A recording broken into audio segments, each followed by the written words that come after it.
The Italian peninsula, long before it became the playground of emperors, was nothing more than a crowded hostel for tribes who couldn't agree on anything except that the Mediterranean sun was too hot. Latins, Sabines, Etruscans, and Greeks all squeezed into this patch of land like squabbling tenants sharing one kitchen. Each group brought its own flavors. The Latins were rustic farmers trying not to starve. The Etruscans showed off their architecture and love for rituals, because nothing says power like sacrificing goats on a Tuesday. And the Greeks arrived with enough philosophy and mythology to bore the neighbors to death. The fertile land was a blessing, though every tribe probably thought it belonged exclusively to them. From above, it looked like a messy rehearsal for a world empire. People building, trading, praying, and arguing, all while the sun roasted them evenly. Nobody knew yet that from this chaotic roommate situation would emerge Rome, a city that would later conquer everyone, including their landlords. But for now, the Italian peninsula was just a noisy market of cultures bumping into each other, inventing drama at every corner. Blissfully unaware they were setting the stage for a future empire that specialized in conquest, wine, and very dramatic assassinations. From the noisy mix of tribes, a legend emerged that would make modern soap operas look modest. The tale of Romulus and Remus. Abandoned as infants, the twins were tossed into the Tiber, which apparently doubled as both a river and an ancient garbage disposal. But fate, having a taste for irony, sent a she-wolf to nurse them, because nothing says future city founders like being raised on canine milk. As they grew, the brothers proved that sibling rivalry was Rome's first national sport. They agreed to build a city, but disagreed on the location, the name, and probably who got the bigger room. Arguments escalated until Romulus, displaying the kind of conflict resolution skills Roman emperors would later perfect, killed Remus. And just like that, Rome was born, not out of unity or brotherly love, but out of one brother saying, "Fine, if you won't move in, you won't live at all." The moral of the story: in Rome, even family disputes set the precedent for bloody politics. The new city wasn't just a settlement on the Tiber, it was a warning label. Enter at your own risk, sibling arguments may end in empire. After Romulus founded his city by fratricide, a very Roman way to handle zoning disputes, the next chapter of influence came from the Etruscans. These neighbors strutted in with their fancy arches, sewage systems, and obsession with religious rituals. Imagine them as the overly cultured tenants who insist on repainting the whole apartment just to host one dinner. They taught the early Romans how to build walls that didn't collapse every time it rained, and how to drain swamps instead of pretending mosquitoes were roommates.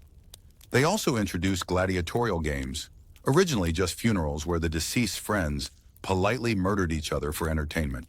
Political life wasn't spared either. Kings, lictors, fasces, symbols of authority that basically screamed, "Obey or you'll end up as the opening act in someone's funeral show." The Romans, practical as ever, stole every useful trick while complaining that Etruscans were a bit too flashy. And thus, Rome absorbed a cocktail of architecture, politics, and bloody pastimes that would shape its destiny. It was as if the Etruscans handed over a starter pack for empire building. Step 1, build drains. Step 2, invent bureaucracy. Step 3, keep the people distracted with free stabbing shows. If the Etruscans gave Rome drains and funeral knife fights, the Greeks brought something far more dangerous: ideas. From their colonies in southern Italy and Sicily, they arrived with alphabets, statues, theater, and enough mythology to keep generations confused about who was sleeping with whom on Mount Olympus. For the Romans, it was like suddenly finding intellectual roommates who never stopped quoting Homer during dinner. They introduced philosophy, which the Romans pretended to understand while secretly wondering how it could help win a brawl. Art and sculpture also entered the scene, mostly naked men carved from marble, an odd choice for a culture that would later obsess over togas. And of course, Greek gods came along too, rebranded with Latin names as if Jupiter and Mars were just Zeus and Ares wearing fake mustaches. The Romans copied shamelessly, but with a practical twist. Yes, the Greeks invented drama, but can it be turned into political propaganda? In the end, what the Greeks handed over was not just culture, but a toolkit for dressing up violence and ambition in something called civilization. Rome was learning fast. Why just stab your brother when you can turn the story into a myth and carve it on a temple wall? By the banks of the Tiber, the messy cocktail of Latin stubbornness, Etruscan flair, and Greek philosophy began fermenting into something unmistakably Roman. What started as a muddy village with huts and goats somehow convinced itself it was destined to rule the world. Farmers in ragged tunics argued over irrigation while quoting Greek words they didn't understand. Priests borrowed Etruscan rituals and pretended they'd invented them. And everyone agreed that stabbing someone was a perfectly valid way to settle a debate. Slowly, order emerged from chaos. Streets were laid, markets bustled, and the first whispers of a senate appeared. Basically, a gathering of old men who loved arguing more than farming. The Romans weren't just absorbing influences, they were remixing them into a brand new identity. Practical, ruthless, ambitious. Rome was becoming a city that thrived on contradictions. It looked poor but dreamed rich. Worshipped dozens of gods yet trusted only the sword. Borrowed from neighbors but always claimed the copyright. This was no longer just a backwater settlement. It was the stubborn toddler of history, already throwing tantrums that would one day shake an empire into existence. After a few centuries of letting Etruscan kings boss them around, the Romans finally had enough. In 509 BCE, they decided monarchy was overrated, especially when the king's family acted like reality show villains with crowns. The last straw came when the royal prince proved that absolute power mainly produced absolute creeps. Outraged, the Romans kicked the king out, slammed the palace doors, and proudly announced, "No more kings!" A tradition they would uphold faithfully until, of course, they invented emperors. What replaced monarchy wasn't exactly equality. It was more like swapping one master for a committee of bickering masters. The birth of the Republic was messy, loud, and gloriously Roman. Farmers with pitchforks alongside senators in togas, all shouting about liberty, while secretly hoping to grab more land. And so Rome stumbled into a new political experiment, one that pretended to be for the people, but usually ended with the people paying more taxes. Still, the Republic was a bold statement to the world. Here was a city that claimed to hate kings, but secretly couldn't wait to crown one again, just under a different job title. With kings kicked out, the Romans had to invent a new system that looked less like tyranny and more like organized bickering. Enter the Republic's proud invention, consuls, 2 men elected each year to share power.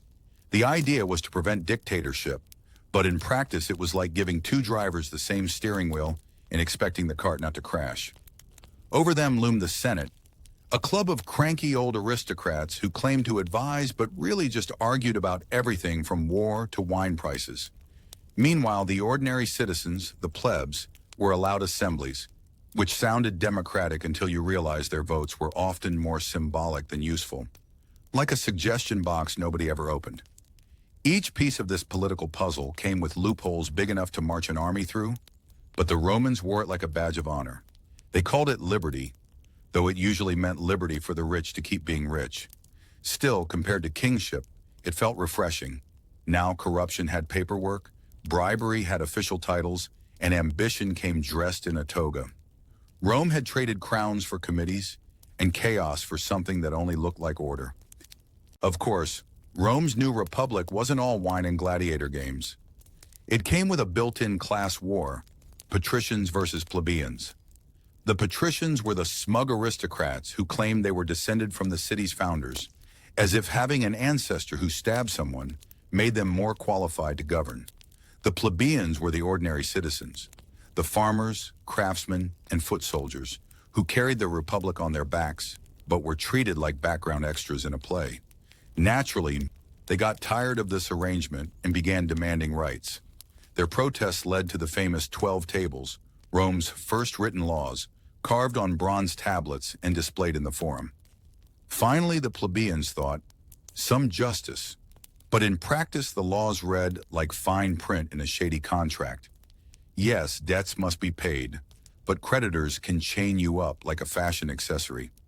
Still, having laws written down was progress. It meant the patricians couldn't keep inventing rules on the spot. Rome's class struggle didn't end, but it became a proud tradition, shouting, marching, and occasionally threatening to leave the city until the rich caved in, just enough to keep the Republic running. Class warfare kept the Romans busy, but nothing unites a divided people like the promise of new land to steal. Enter the Samnite Wars, a trilogy of conflicts so long and messy that future historians would wonder if Rome was fighting or just rehearsing for empire. The Samnites, tough mountain tribesmen, were not impressed by Rome's fancy togas and endless speeches. They preferred ambushing Romans in rocky passes and reminding them that not every Italian wanted to be part of the Roman fan club. Rome, of course, responded with its usual subtlety, sending wave after wave of soldiers until the mountains were practically paved with sandals. Battles like Caudine Forks became infamous when entire Roman armies were humiliated, forced to pass under a yoke and surrender, a tradition the Romans definitely did not include in their national holiday calendar. Still, defeats only fueled their stubbornness. Every setback was followed by another round of recruitment, more taxes, and yet another speech in the Senate about glory.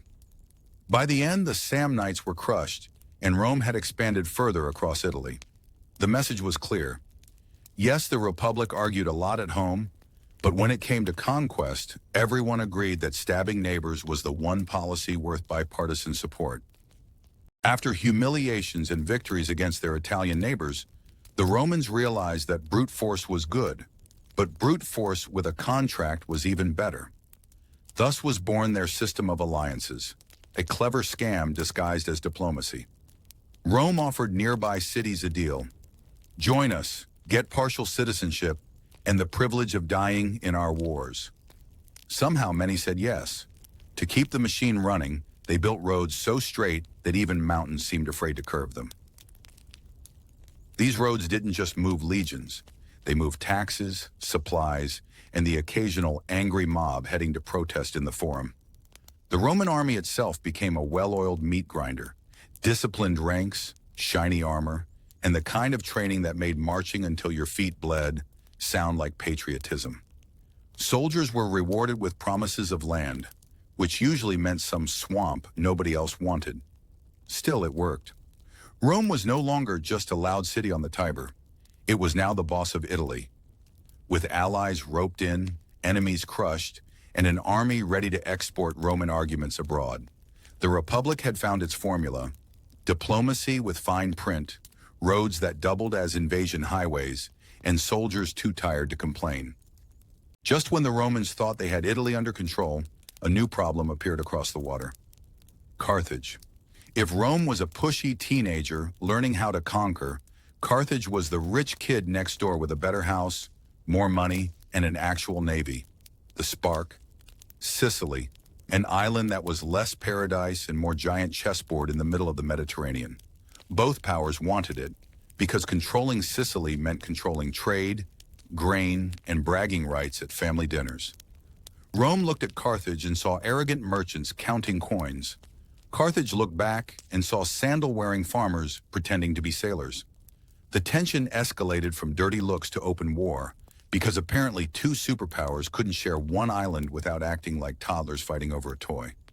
The Romans had never built a real fleet before, but that didn't stop them from declaring that Sicily was theirs. Carthage, confident in its navy, thought it would be an easy win. What followed was the First Punic War, a decades-long slap fight that would turn Rome into a naval power and Carthage into Rome's favorite rival. The Mediterranean was about to become less a sea and more a boxing ring with boats. Rome had a tiny problem in the First Punic War. Carthage owned the sea, and Rome's sailors thought port was just a kind of wine. Solution? Build a navy from scratch and pretend they'd always had one. They copied a captured Carthaginian ship like a student photocopying homework, then added the Corvus, an adorable boarding bridge that turned sea battles into floating bar brawls.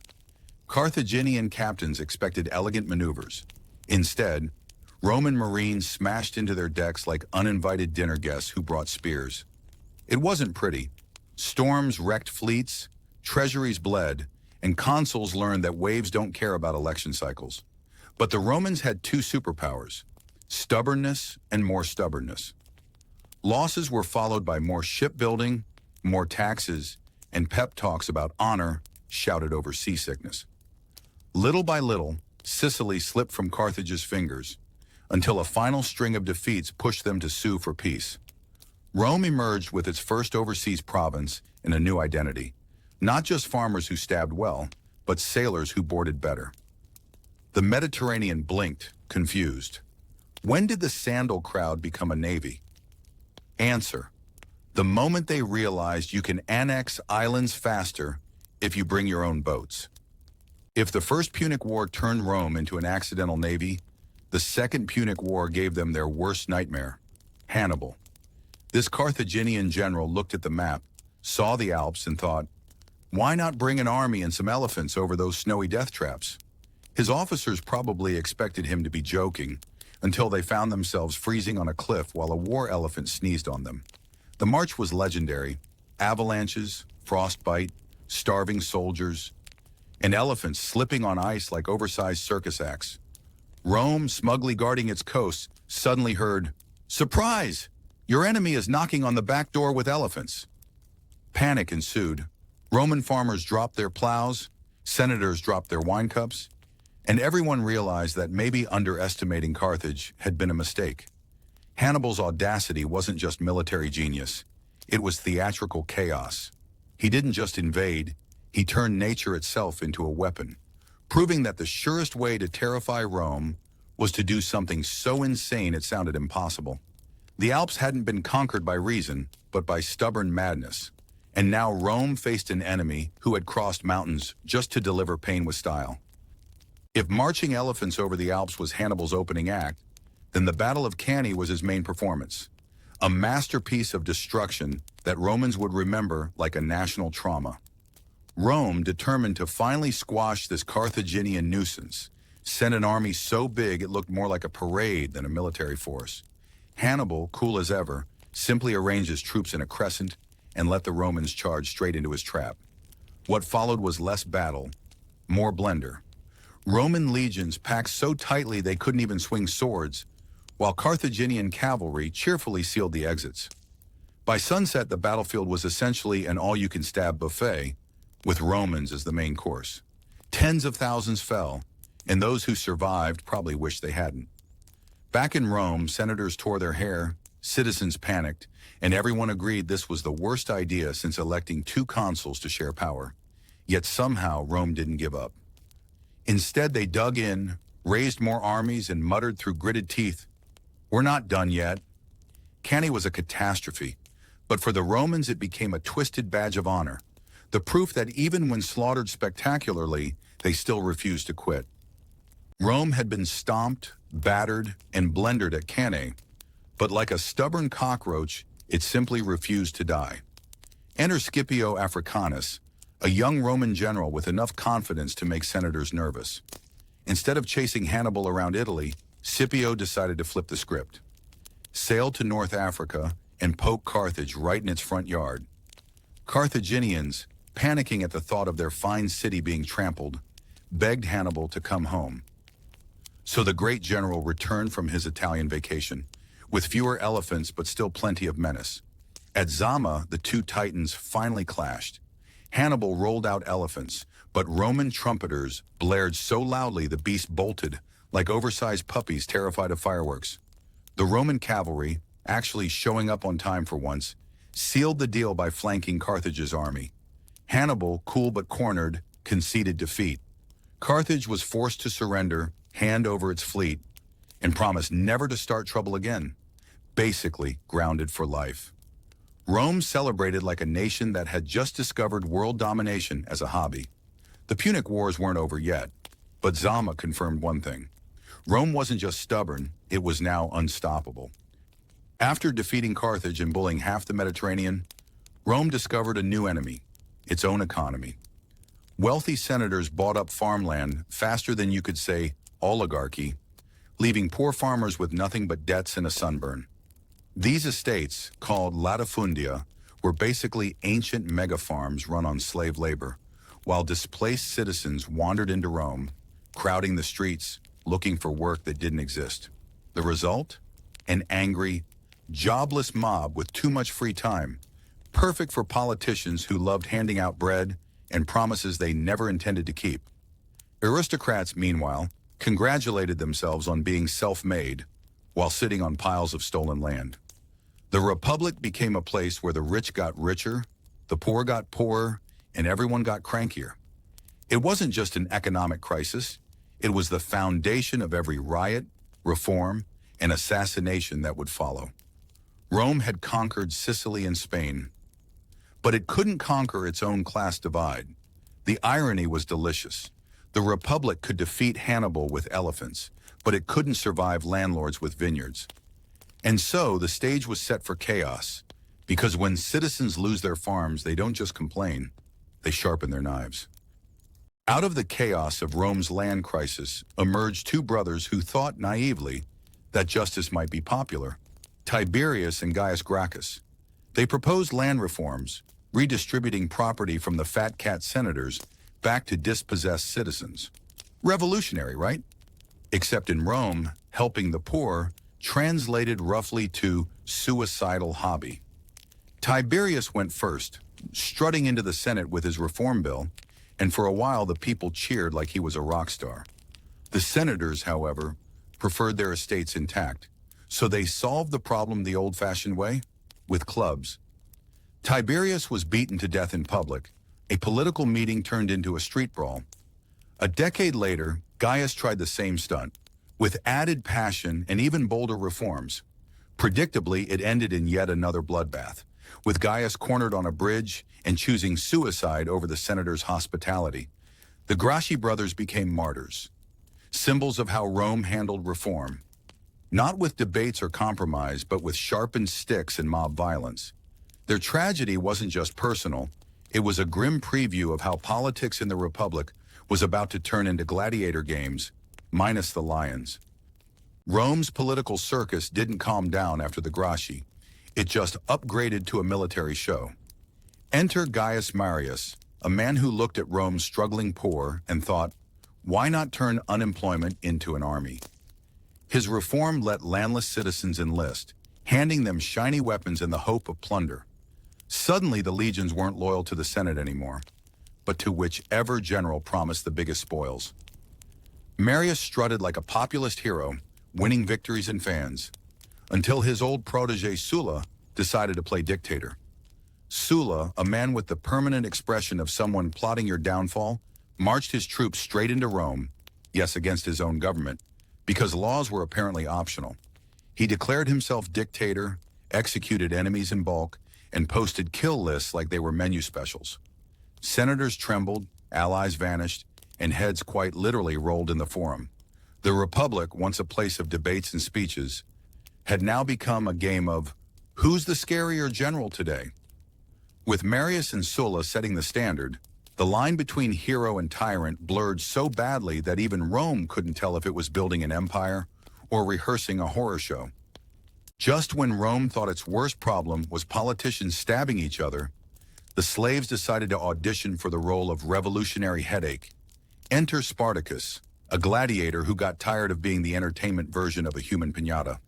With little more than kitchen knives stolen from the training school, he and his fellow gladiators broke out, and suddenly the Italian countryside was swarming with runaway slaves forming their own army. Spartacus wasn't just swinging a sword. He was handing Rome the biggest humiliation package of the century. Slave farmers and shepherds rallied to him, turning the revolt into a full-blown nightmare. They won battle after battle, making Roman legions look like they'd been trained by clowns. Senators panicked. After all, what's scarier than your butler realizing he can kill you and take the silverware? Finally, Rome sent Crassus, the richest man alive, who bought discipline the way others buy wine. He crucified thousands along the Appian Way as a very on-brand Roman warning. Don't try this at home. Spartacus fell in battle, but his legend lived on. Proof that even in the land of togas and marble, the underdogs could terrify the masters into a cold sweat. After Spartacus's rebellion had been silenced with thousands of crosses decorating the Appian Way, Rome thought it could finally breathe. Instead, it got a new comedy act, the First Triumvirate. Imagine three ambitious men trying to share one throne-sized chair, Crassus, the billionaire banker who measured his ego in gold bars, Pompey, the war hero who thought Rome was his fan club, and Julius Caesar, the slick up-and-comer with charm sharp enough to cut marble. Together, they agreed to run the Republic like a joint business venture, Rome, Inc. On the surface, it looked like teamwork. Behind the curtain, it was three egos arm wrestling nonstop. They smiled for public ceremonies, toasted in banquets, and promised unity. In reality, each was plotting how to outlive the others. Crassus wanted glory, Pompey wanted control, and Caesar wanted, well, everything. Their alliance wasn't built on trust, but on temporary convenience. The political equivalent of three cats agreeing to share one saucer of milk. Rome cheered, but deep down everyone knew, sooner or later, someone was going to flip the table and claim the whole banquet. And that's exactly what would light the fuse for Rome's next great civil war. Rome had always loved expansion, but when Caesar marched into Gaul, it turned into a binge-eating contest of land and glory. Villages, swallowed, tribes, flattened, rivers, crossed like puddles after rain. Caesar didn't just fight battles, he staged spectacles. His soldiers admired him because he shared their hunger, mud, and occasional near-death experience, while the Senate back in Rome admired nothing except the growing number of his enemies. Gaul itself became a playground of chaos. One week Caesar was negotiating peace, the next he was casually burning the peace treaty along with the village that signed it. And with every victory, his dispatches to Rome read like fan mail to himself. Dear Rome, today I won again. You're welcome. For the people of Gaul, it was a nightmare. For Caesar, it was a resume upgrade. The blood and ashes of Gaul were his ticket to stardom. He turned massacres into marketing campaigns. And soon his name thundered louder than the legion's war drums. What began as a frontier war ended as the launch of a brand, Julius Caesar, TM, conqueror of Gaul, soon to be conqueror of Rome itself. Fresh off his Gaul victories, Caesar strutted back into Roman politics like a rock star who refused to leave the stage. But fame has a price, namely Pompey, once his ally, and now his jealous ex-best friend. Their bromance had soured faster than cheap wine in the Roman sun. The Senate, of course, cheered Pompey on, because nothing says defenders of liberty quite like hiding behind one man's sword. Pompey pretended to be the savior of the Republic, but in practice, he mostly saved his own career. Caesar, meanwhile, sent letters dripping with sarcasm, proposing compromises that were really just thinly veiled threats. Rome became a gossip arena, senators whispering about civil war while pretending it wasn't looming like a storm over their marble villas. The rivalry between Caesar and Pompey wasn't just politics, it was personal theater, complete with betrayal, bruised egos, and an audience too terrified to boo. The Senate thought it could control Pompey. Pompey thought he could outshine Caesar, and Caesar thought, perfect, let them underestimate me. In the end, the Republic was less a government and more a dysfunctional soap opera, with daggers waiting in the wings. The showdown finally arrived at a quiet little river with a deceptively innocent name, the Rubicon. It was less a majestic boundary and more like a muddy stream you could hop across in 2 steps, yet it carried the weight of destiny. By law, Caesar was forbidden to bring his army past this point. By ego, he was absolutely going to do it. Standing at the bank, Caesar gave the most dramatic pause since actors discovered monologues, then muttered something along the lines of, "The die is cast," which translated really meant, "Oops, I just declared civil war." His soldiers, weary from years of conquest, probably just wanted a nap, but instead they were now enlisted in the grandest lawsuit in history, Caesar versus the Republic. Rome, meanwhile, panicked like a house party where the host just found out the cops were on their way. Pompey and the Senate scrambled to pack their bags, proving that defenders of tradition often run faster than anyone else.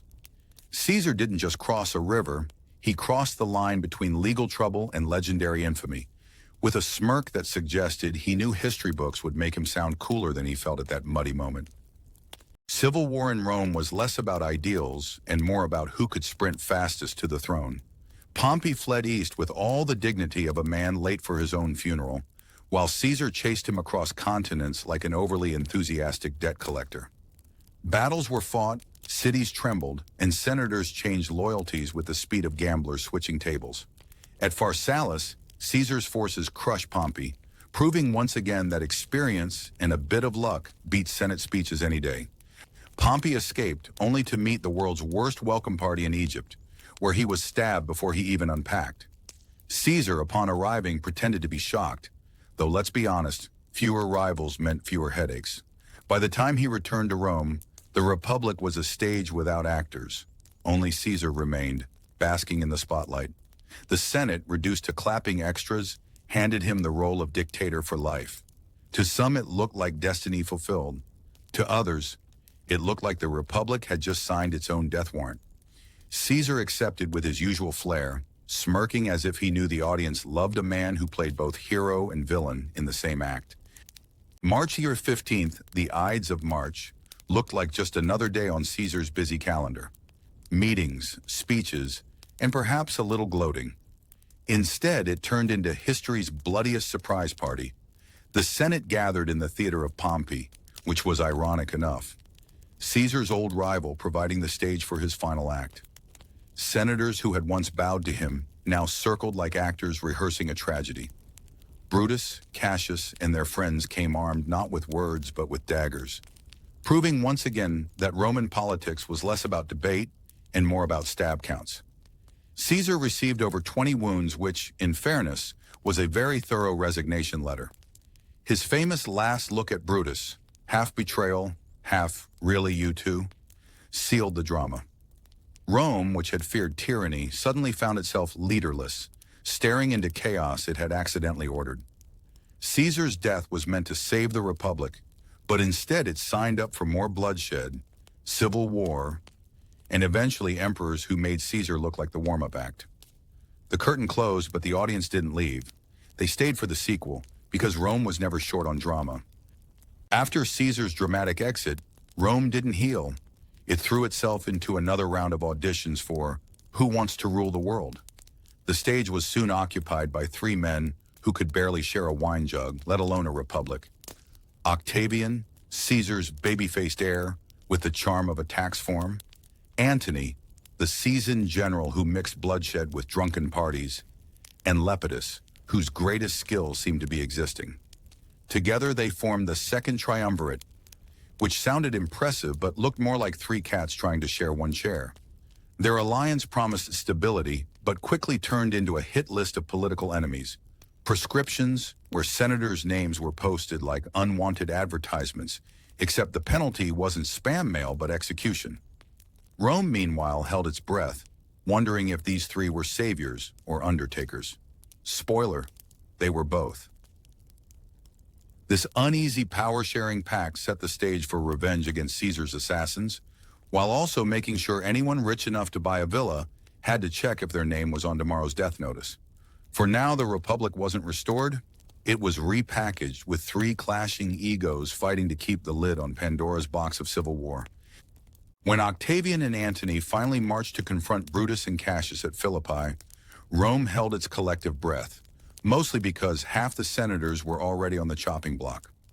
Brutus and Cassius, the self-styled liberators of the Republic, strutted onto the battlefield like actors convinced the audience was on their side. Unfortunately, the audience, Roman legions, preferred pay and plunder over philosophy. The battles of Philippi unfolded like a tragicomedy. Antony charged with theatrical fury, Octavian pretended to be sick in his tent, a talent he'd perfect as emperor, and Brutus initially scored a victory before realizing Cassius had panicked and killed himself prematurely. By the end, Brutus also chose the self-stabbing route, proving that Roman politics had the worst employee exit policy imaginable. For Octavian and Antony, the blood-soaked curtain fell on the Republic's last defenders, leaving the liberators liberated from life itself. Rome, meanwhile, discovered that assassinating Caesar had only multiplied the Caesars. The so-called champions of freedom ended face down in the dirt, while the men who promised order prepared to divide the spoils like bickering heirs fighting over grandma's silverware. With Brutus and Cassius out of the way, Rome expected peace. Instead, it got a reality show. Octavian versus Antony. The two surviving heirs of Caesar began bickering like divorced parents arguing over who got custody of the empire. Antony, flamboyant and theatrical, found comfort, and Cleopatra in the east, throwing parties so lavish they made senators grind their teeth. Octavian, meanwhile, polished his boy-next-door image in Rome, pretending to be the humble savior of traditional values while quietly spreading propaganda that Antony was too busy drinking with a queen to care about Rome. Lepidus, the third wheel of the so-called triumvirate, quickly faded into irrelevance. Basically, Rome's equivalent of the band member no one remembers. As the tension rose, the alliance cracked wide open. Antony accused Octavian of ambition, Octavian accused Antony of treason, and both men accused each other of being Caesar's least favorite. Rome's citizens, once promised stability, now found themselves caught in a soap opera of betrayal, jealousy, and slander. The Republic wasn't restored. It was trapped in an endless, gladiatorial grudge match between two men who couldn't decide whether they hated each other more than they loved power. And so, the rivalry climaxed at Actium, a naval battle that looked less like a clash of titans and more like the world's most expensive divorce trial. On one side, Octavian's fleet, led by his savvy admiral Agrippa, moved with precision, disciplined, efficient, boringly effective. On the other, Antony and Cleopatra turned up with grandeur, golden sails glittering under the sun, like they were auditioning for the role of most fabulous couple of antiquity. Unfortunately, glitter doesn't stop fire ships. As Antony's ships burned and Cleopatra fled with her fleet, Antony made the questionable life choice of chasing after her, leaving his soldiers scratching their helmets in disbelief. Octavian didn't just win a battle, he won the propaganda jackpot, painting Antony as a lovesick fool who traded Rome for romance. The once mighty general was reduced to tabloid headlines. Antony runs after Cleopatra, loses empire. The sea at Actium swallowed Antony's pride, Cleopatra's glamour, and Rome's last illusion of the Republic. Octavian, calm and smug, had turned war into theater, and Actium was his standing ovation. With Antony and Cleopatra out of the picture, Rome suddenly found itself with only one leading actor left, Octavian. The Republic, technically still alive, looked more like a corpse being propped up at its own funeral. Senators who once cheered assassins for saving liberty now lined up to clap for a young man in a toga who had just rewritten the rulebook. Octavian didn't call himself king. He was far too clever for that. Instead, he invented a new job title, Augustus, which basically meant the majestic one, but totally not a monarch. Wink, wink. The people adored him because he brought peace, and after decades of civil war, Romans would have crowned a mule if it promised stability. Temples, statues, and coins carried his name, his face, his aura of inevitability. The irony? Caesar died for being too ambitious, yet his heir succeeded by acting modest while swallowing the entire republic whole. Octavian's coronation wasn't thunderous. It was sly, careful, and wrapped in a velvet glove. And so the curtain rose on a brand new show, The Roman Empire, starring Augustus, the man who conquered Rome without even pretending to share the stage. Augustus, the man who had conquered Rome by pretending he hadn't, now had the ultimate challenge, ruling without looking like a tyrant. His solution? A political magic trick worthy of the Colosseum. On the surface, he restored the Republic. Senators still wore their pompous togas and debated endlessly. But in reality, every important decision flowed straight to his desk. He reduced the Senate to a talk show panel, useful mostly for applause. Taxes were reorganized so efficiently that Rome could fund wars, aqueducts, and probably a very expensive wine cellar for Augustus himself. He also created a professional standing army, because nothing says peace like 28 legions, ready to stab anyone who disagrees. The provinces got governors who were less corrupt, or at least more discreet, and the grain supply was stabilized so the people wouldn't riot every time bread ran out. Augustus sold this package as stability, prosperity, and moral renewal, all while smiling like the modest boy next door. In truth, it was a masterclass in benevolent dictatorship, sugar-coated with statues and temples. The Romans called it Pax Romana. Historians call it genius. Augustus might have called it Tuesday. Rome, now under Augustus and his successors, decided that peace was nice, but an empire without expansion is just a really big farm. So while the Senate debated endlessly about trivial matters, legions marched like door-to-door salesmen of conquest. In the north, Britannia got a surprise Roman makeover. Forts, roads, and taxes, all free of charge. Well, except for the blood. In the east, the empire poked its nose into the Middle East, setting up shop everywhere from Judea to Syria, because apparently the world was their buffet. The Rhine and Danube became both borders and playgrounds, with soldiers building camps that looked suspiciously like small cities. Expansion wasn't just about land, it was about bragging rights. Every new province meant more taxes, more slaves, and more excuses for emperors to throw elaborate games. The irony was delicious. The Pax Romana, peace, was maintained by constant war abroad. It was like a family saying they're peaceful, while their kids are out every weekend brawling in the neighborhood. To the Romans, this was destiny. To their enemies, it was Tuesday, followed by crucifixion. The empire stretched from foggy England to desert sands wrapped in marble, blood, and just enough propaganda to make it sound noble. Rome wasn't just about conquering, it was about showing off what you conquered with bricks, blood, and a little architectural swagger. Enter the Colosseum, a stadium so massive it made every other amphitheater look like a backyard barbecue pit. Tens of thousands cheered while lions and gladiators turned the arena floor into an all-you-can-bleed buffet. Meanwhile, aqueducts stretched across the countryside like stone skeletons, delivering water straight into the baths where senators soaked away their guilt. And let's not forget the famous Roman roads, so straight and durable that 2 millennia later, some are still being used, while modern highways can't survive one rainy season. The genius of it all? These projects were propaganda in marble and concrete. "Look at us," Rome screamed. "We can murder people for entertainment, wash the blood off in clean water, and still get home faster than you." The empire poured its wealth and slave labor into these monuments, making sure every citizen and enemy alike understood. Rome wasn't just powerful, it was permanent. Of course, permanence is a joke history loves to tell, especially when every stone masterpiece eventually doubles as ruins for tourists with selfie sticks. If the Colosseum was Rome's stage for blood, the marketplace was its theater of absurdity. Picture streets buzzing with vendors yelling about fresh olives while a pickpocket relieves you of your coin purse in broad daylight. Housewives argue over fish prices loud enough to wake Jupiter, while slaves haul amphorae so large they look like props in a comedy skit. Then there were the public baths, Rome's version of social media. Senators soaked side by side with bakers, gossiping about politics while pretending not to notice who had the better sandals. And for entertainment, chariot races where horses ran faster than the odds, and gamblers lost fortunes faster than a toga slips off at a drunken feast. Children played games with knucklebones, the ancient equivalent of dice, while philosophers wandered the streets mumbling about virtue, carefully avoiding piles of donkey dung.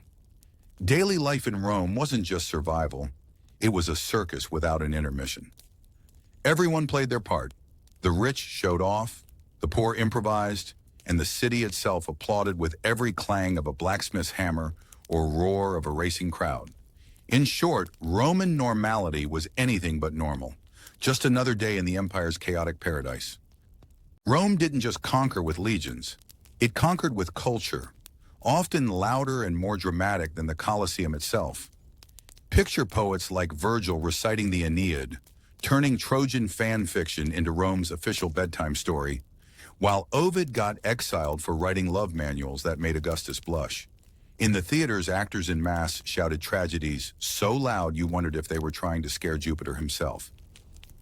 Sculptors carved marble statues so lifelike that even the gods probably squinted twice. And then came the philosophers, Stoics preaching calmness in the middle of Rome's chaos, cynics grumbling that everything was meaningless, and Epicureans whispering, "Wine first, questions later." It was a buffet of ideas, and every Roman picked what suited their hangover. Libraries stacked scrolls like hoarders on papyrus steroids, while graffiti on tavern walls served as the people's literature. Short, rude, but heartfelt. Art, literature, and philosophy became Rome's real weapons. Subtler than swords, but sharper than satire. If Pax Romana was Rome's peace, then its culture was the empire's punchline. A glorious reminder that even in stability, humans never stop overthinking, oversharing, and overdramatizing. The so-called Roman Empire of the 3rd century looked less like a superpower and more like a reality show where emperors competed in who gets stabbed next. Political crisis became a blood sport. Soldiers, realizing they held the real job security package, sharp swords, turned emperors into disposable action figures. One week you had an emperor crowned in glittering ceremony. The next week, he was floating face down in the Tiber. Some emperors didn't even last long enough to remember where the bathrooms in the palace were. Senators tried to keep a straight face while swearing loyalty to their 10th beloved leader of the year. Assassinations became so common that it was almost a resume requirement. Skills, sword fighting, backstabbing, poison tasting. The empire wasn't governed. It was speedrun like a violent video game with no save points. This carousel of corpses left Rome with whiplash. Proving that an empire held together by fear and daggers might look impressive on a map. But behind the curtains it resembled a chaotic circus where the clowns were armed and the main act was murder. If political assassinations were the opening act, the Roman economy in the 3rd century was the tragicomic encore. Inflation hit like a drunken gladiator swinging wildly. Coins were so debased that a purse full of silver could barely buy a loaf of bread. And even that bread tasted like despair. The government's solution? Print more money, of course, because nothing says stable empire like turning your currency into shiny confetti. Soldiers demanded higher pay to keep stabbing emperors on schedule, while farmers abandoned fields since taxes cost more than the harvest. Markets turned into circus acts, merchants shouting absurd prices, citizens bartering chickens for sandals, and tax collectors treating bribery like a legitimate career path. The empire that once paved roads across continents now couldn't pave over its own potholes of debt. Economic decline became the grim punchline to Rome's political farce. You could survive an assassin's blade, but not the price of cabbage. By the end, Rome's economy was less a mighty engine and more a wheezing donkey, collapsing under the weight of bad policies and empty purses, dragging the empire closer to ruin with every gasping breath. As if assassinations and inflation weren't enough, Rome also picked fights with every neighbor on the block. On one side, the Germanic tribes came crashing through the borders like uninvited guests at a banquet, bringing axes instead of wine. On the other, the Persians under the Sassanid dynasty sharpened their swords, eager to turn Roman emperors into battlefield trophies. Rome, once the bully of the Mediterranean, now looked like a weary old brawler staggering into yet another bar fight. Soldiers were stretched thin, defending frontiers that seemed to grow leaks faster than a Roman aqueduct in disrepair. Campaigns bled the treasury dry, leaving generals improvising logistics like stand-up comedians juggling spears. The bitter punchline? Emperors kept marching out in shiny armor only to return as prisoners, or not return at all. For every so-called victory, a new humiliation followed, making Rome's wars look less like glorious conquests and more like a comedy of errors with swords. By the mid-3rd century, the empire wasn't fighting to expand.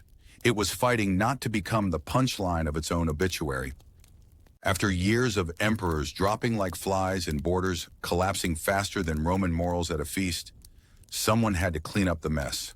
Enter Diocletian, a soldier turned emperor who looked at the empire, sighed, and decided it was simply too big for one man, and probably too cursed as well. His solution? Slice it in half like a loaf of stale Roman bread. Thus the empire was split into east and west, each with its own emperor, because nothing says stability like doubling the number of egos. To make things even more confusing, Diocletian added junior emperors, turning the government into a bureaucratic hydra. Cut one head off and 3 more sprout.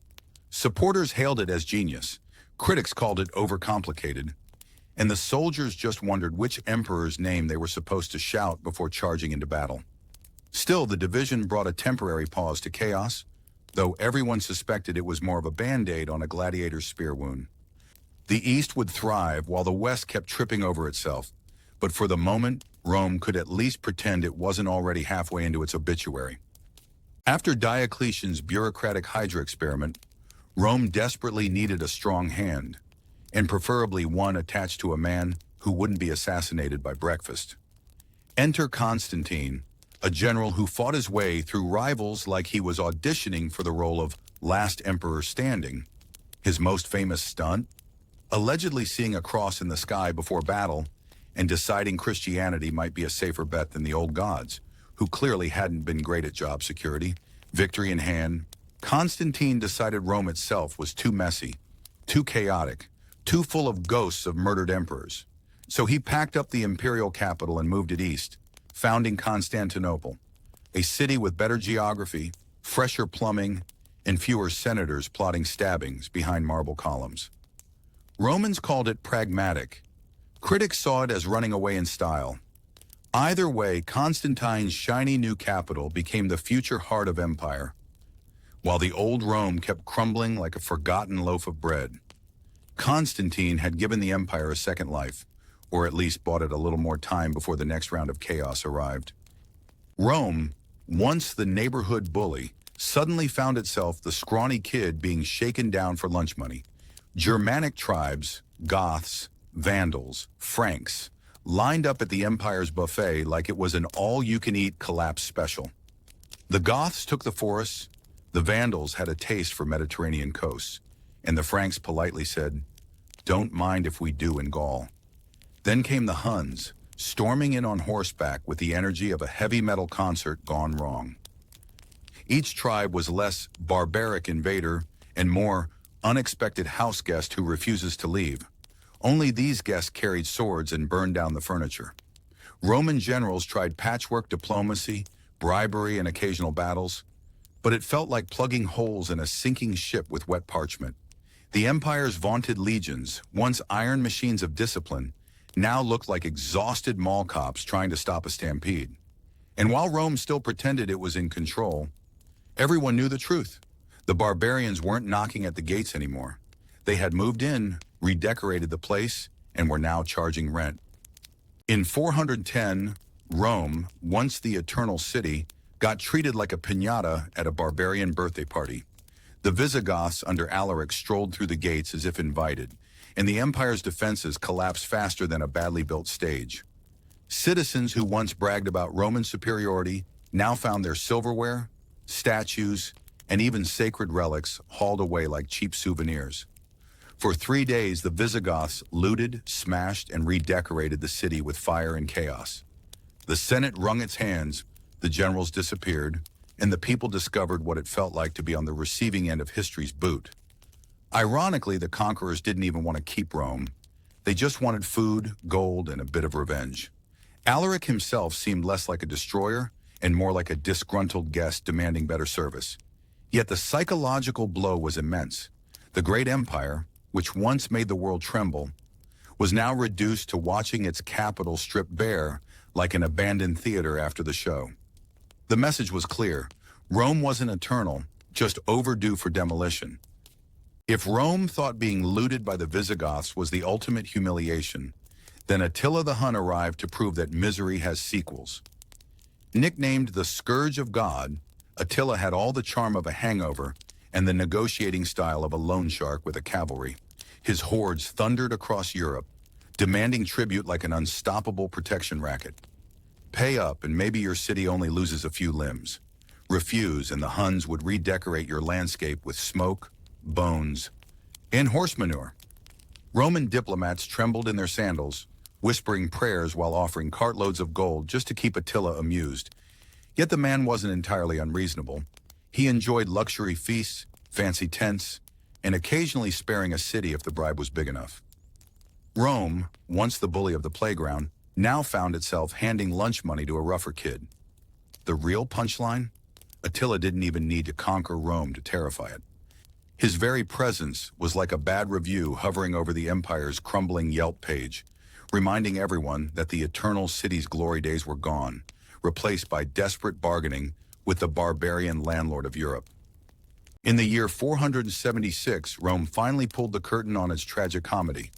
The last emperor of the West, Romulus Augustus, sounded impressive on paper. His name combined the mythical founder of Rome with its greatest emperor. In reality, he was a teenager with the authority of a substitute teacher.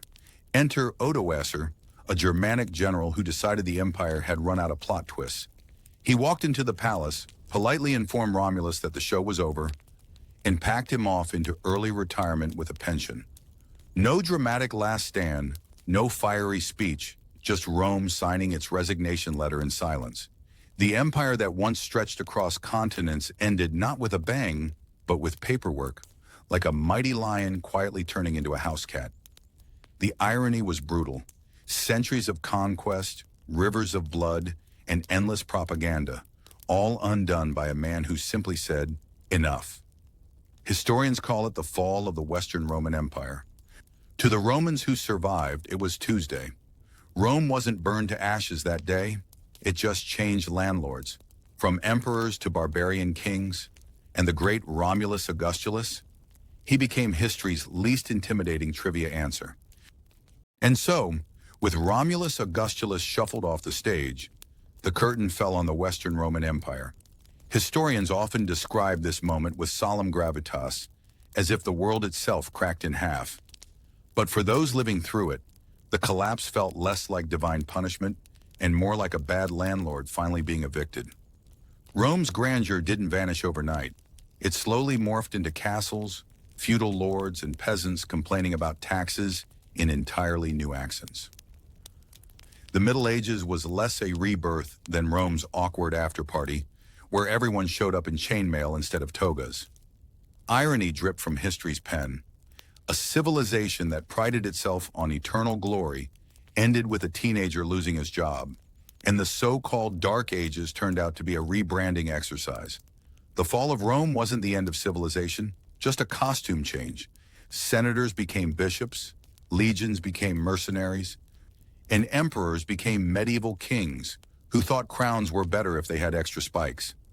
As centuries passed, Rome's ruins turned into tourist attractions, while its legacy haunted Europe like a celebrity who couldn't stop trending. The empire died, but its ghost kept photobombing every chapter of history that followed. Rome may have collapsed spectacularly, but its laws refused to die. Like that one uncle who keeps showing up at family dinners, no matter how many times you hide the invitations. Roman law, polished through centuries of senatorial squabbles and imperial decrees, became the skeleton of Western legal systems. Property rights, contracts, citizenship, all stamped with the Roman seal long before lawyers discovered how to bill by the hour. Ironically, the same empire that couldn't keep its emperors alive for more than a few years managed to create rules about inheritance that still haunt us today. Trial by jury? Nope. Romans preferred a single judge with a stern face. Equality before the law? In theory, yes. In practice, senators and slaves weren't exactly in the same legal weight class. Yet despite the hypocrisy, the principles of Roman law traveled further than the legions ever did, mutating into the codes of medieval kingdoms and later inspiring modern constitutions. Every time a modern courtroom bangs the gavel, you can almost hear a Roman magistrate chuckling from the grave, saying, "See? We may have lost to the barbarians, but at least we gave you paperwork." If Roman law was the empire's paperwork, then Roman architecture was its show-off Instagram feed, except built in stone, not filters. From aqueducts that carried water like magic straws across valleys, to amphitheaters where people cheered on gladiators in the world's bloodiest reality TV, the Romans were master builders. Their secret weapon? Concrete. While everyone else stacked rocks, Rome was busy pouring the ancient version of superglue. Bridges, domes, baths, and even roads so stubborn that modern cars still roll over them. Rome engineered for eternity. Ironically, the same empire that couldn't survive barbarian invasions left behind buildings that outlasted both the invaders and the emperors. The Colosseum may look like a crumbling donut today, but it's still standing stronger than most modern stadiums, which barely survive one World Cup. Roman arches and domes became the architectural DNA of cathedrals, palaces, and even Washington, D.C. So every time you walk under a vaulted ceiling or complain about traffic on a straight road, you can thank Rome or curse it. Either way, the joke is that the empire collapsed, but its buildings are still mocking us. Guess who's really immortal? If Roman architecture was the empire's selfie, then Latin was its voice note, except it never stopped playing. Born as the language of senators arguing in togas and soldiers swearing on the battlefield, Latin refused to die politely when Rome collapsed. Instead, it mutated like a stubborn virus, spawning Spanish, French, Italian, Portuguese, and Romanian. 5 kids who grew up with different accents but still look suspiciously alike at family reunions. Even English, pretending to be unique, borrowed half its vocabulary like a broke roommate raiding Latin's fridge. Ironically, while Rome's emperors were forgotten, phrases like etc. and status quo live on in office emails.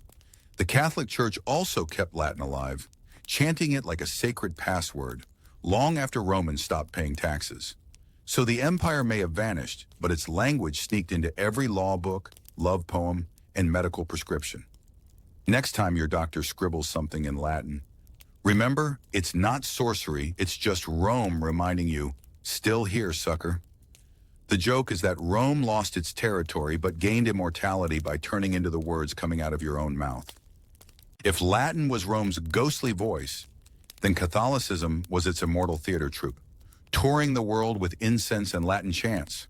When the empire's walls crumbled, Christianity didn't just survive, it set up headquarters in the Vatican, like a squatter's takeover of imperial real estate. The bishops wore the old Roman fashion, long robes, gold accessories, while the Pope basically replaced the emperor as the man everyone bowed to, but with a bigger hat. Churches popped up where temples used to be, recycling columns like secondhand IKEA furniture. And the script? Straight from Roman discipline, hierarchy, rituals, a chain of command that made centurions proud. Ironically, the empire that once nailed Christians to crosses now built its identity on the very cross itself. Through the Middle Ages, the Catholic Church acted like Rome's ghost landlord, collecting tithes instead of taxes, commanding armies called crusaders, and handing out salvation like a bureaucrat stamping passports. The joke is, Rome's government collapsed, but its religion pulled the greatest rebrand in history, swapping Caesars for popes and gods for saints, yet still making sure the world marched to Rome's rhythm. Rome may have collapsed in 476, but let's be honest, it never really left the stage. It just switched genres. Today, Roman legacy is everywhere, disguised as entertainment and politics. Hollywood loves Romans, gladiators dripping in baby oil, emperors shouting in slow motion, and senators stabbing each other with Oscar-worthy timing. Every time you watch a sword and sandal blockbuster, you're basically paying tribute to Caesar's PR campaign. Politics, same story. Leaders still quote Cicero as if dropping Latin makes them sound profound, while parliaments still look suspiciously like senates, minus the togas. Even the idea of the Republic keeps being rebooted like a tired superhero franchise. The irony is delicious. Rome, which fell to barbarians, now lives on in Marvel-style movies, high school Latin classes no one understands, and political speeches that pretend to be profound but sound like bad translations of Livy. The empire may have died, but its ghost is a workaholic, haunting Netflix, textbooks, and every election campaign slogan. Rome didn't just conquer the world once, it keeps doing it, one cheesy Hollywood epic and one politician's Latin pun at a time.